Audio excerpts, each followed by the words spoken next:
Congress అండతోనే MIM హిందువులు లక్ష్యంగా దాడులకు పాల్పడుతుందని బీజేపీ రాష్ట్ర అధ్యక్షుడు రామచంద్రరావు ఆరోపించారు. కామారెడ్డి, బాన్స్వాడ, రుద్రారం ఇలా ఉత్తర తెలంగాణ అంతటా అలజడి సృష్టిస్తోందని ఆక్షేపించారు. ఈ మేరకు రామచంద్రరావు నేతృత్వంలోని బీజేపీ ప్రతినిధి బృందం డీజీపీ శివధర్ రెడ్డిని కలిసి ఘర్షణలకు బాధ్యులపై చర్యలు తీసుకోవాలని కోరారు. రాష్ట్రంలో వరుస ఘటనలపై ముఖ్యమంత్రి తక్షణం చర్యలు చేపట్టాలని రామచంద్రరావు డిమాండ్ చేశారు.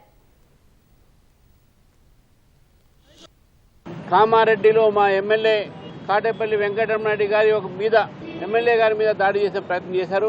సమయానికి బీజేపీ కార్యకర్తలు అడ్డుకోవడం జరిగింది కాబట్టి మా ఎమ్మెల్యే గారికి ప్రమాదం తప్పింది. నిజామాబాద్లో రుద్రారు అనేటువంటి గ్రామంలో అడ్వకేట్ కళ్యాణి అనే మీద ఇదే ఎంఐఎం సంబంధించిన వ్యక్తులు దాడి చేసి మత ఘర్షణ వాతావరణాన్ని సృష్టించడం జరిగింది. ఉత్తర తెలంగాణ మొత్తంలో మజలీసు అరాచకాలు పెరిగిపోతా ఉన్నాయి.